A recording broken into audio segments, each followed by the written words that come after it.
Picture the week where you walk in and your calendar already has the right things on it. The decisions you handed off last week actually held, the project that took a turn got handled before it got to you, and your team walked in knowing what to bring to you and what to own.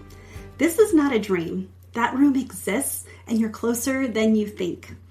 Hi, I'm Tammy Imlay. I'm an executive leadership strategist and advisor, and this is a Leader's Purpose podcast.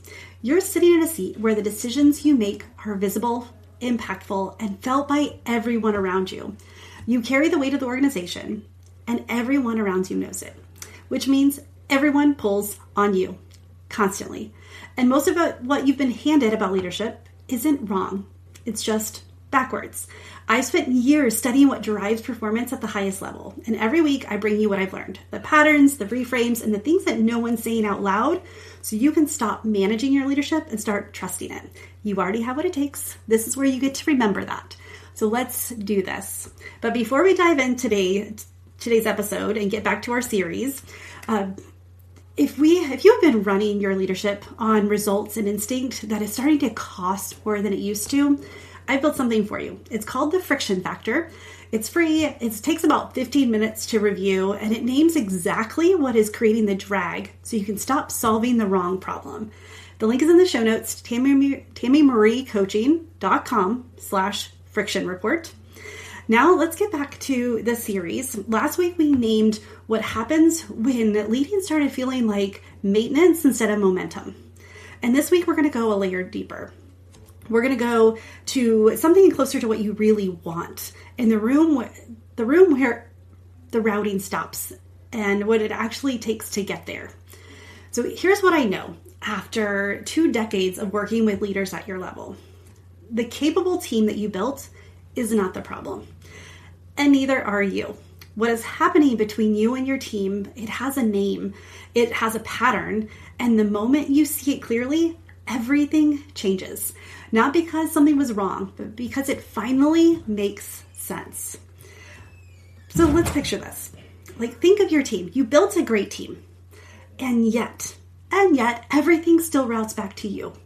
You're not incompetent, or they are not incompetent, They're not incompetent. You're not either, by the way. They're not lazy. You chose them. You already know how capable they are. And yet your inbox, your calendar, and your doorway tells a different story. So here's what Tuesday looks like, right? You walk in, full go mode. Yesterday was not even closed out yet. And as you walk in the morning on Tuesday, before you get to own your priorities, the questions already start. Decisions that belong to your team are landing on your lap before 9 a.m. And you are living moment to moment instead of working in a rhythm. And somewhere in the middle of that, you hear yourself saying, it's just easier if I do it myself. And then the frustration hits. Not at your team, because you know they're capable. You know they're the right people in the right places. You know that your team is capable. You also know that there's another level. So that gap between what you know they can do and what is actually happening, that's where the frustration, that's where it lives. And because you chose these people, you believe in your team. And you may be saying things like, I just need them to take ownership, or I need them to step up and act on the role, not just the responsibilities. And some of the things you may be saying to yourself, oh, I don't mind. I'm still getting everyone up to speed. Or hold on, let me walk you through this one. Or again, it's just easier if I handle it. I'll let you do it next time. I'll walk you through, or I'll give it to you next time. You aren't doing anything wrong.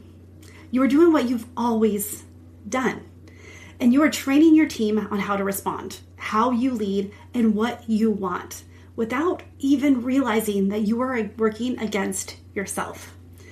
And here's what I want you to understand. This is not a delegation problem. This is not a communication problem. And this is not even a boundaries problem.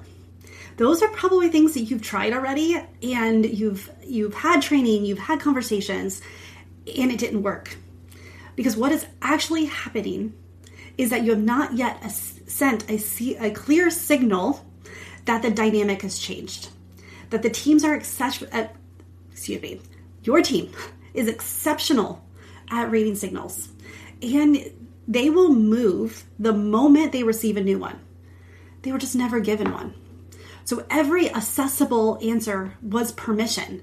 Every, I don't mind, train them to keep asking. Every, let me walk you through it, kept ownership with you. Every, easier if I just handle it, told them that you were still filling the old space. They are not failing you. They are following your lead exactly. Because leadership runs on signals, not announcements. You didn't walk into a meeting, your new role, your new goal, and you didn't walk into a meeting and say, okay, here's a list of all the things I'm no longer going to handle. You've got it from here. You try to stay available, right? You stay available because you want them to come to you for things, but not for everything. You want them to have that two-way communication. But so you stayed available the way that you had always been. And your title changed, but the signal did not. And your team responded to that signal every single time. And what nobody told you is that the behaviors that made you exceptional at the last level are creating friction at this one. Being the answer was the job. Now it's the obstacle. And not because you became less capable, because the role you have now requires something different from you. Requires something different. So here's the room I want you to picture. Here's the room I want you to walk in. I want you to walk into your week, and the decisions that belong to your team stayed there. The project that belonged to your people, stay with them. Your calendar has the relationships on it that belong to where you sit now, the strategic conversations, the work that only you can do from your altitude, not because you abdicated your work or your role, but because you led. Your team looks like the signal changes. The team looks like you gave them new direction. They walk in knowing what to bring to you and what to own. They present to you. You don't manage every detail. And they have ownership and you have oversight. They're not working without you. They're working toward the same goal, just from their lane. And what you get back when this shifts, what you get back is you have time to mentor, not just manage. We know that things have changed. And as a leader, it's important that mentorship, that coaching in the moment is more important now than ever. You have time to go to lunch and build a relationship that belongs to this level. We also know that your network is your net worth. It is important that at this level, you build relationships with your peers, with your collaborators, that you are networking at your level. There's not silos anymore. And that this is not a nice to have at this point, is having the freedom to mentor, have the freedom to go to lunch. This is part of your job. You get to do it because things stay decided. Because your team owns their role and their lane, you're able to own yours. And when the signal change starts with you and not with them, it's not a new organizational chart. It's not a new performance conversation. It's not a delegation framework. It's a precise read on what you are signaling and what needs to shift first. So, and here's what I want you to hear. If you've heard yourself in any of these quotes, this is not a character flaw. This is a pattern. And patterns have a diagnosis.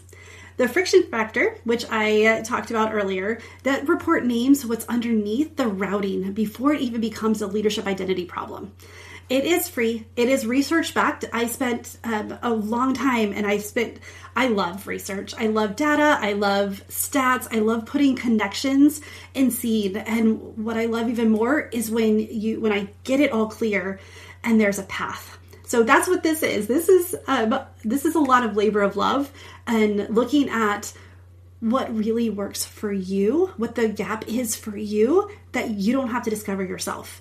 And the crazy part about this is it is from a culmination of over 60,000 leaders.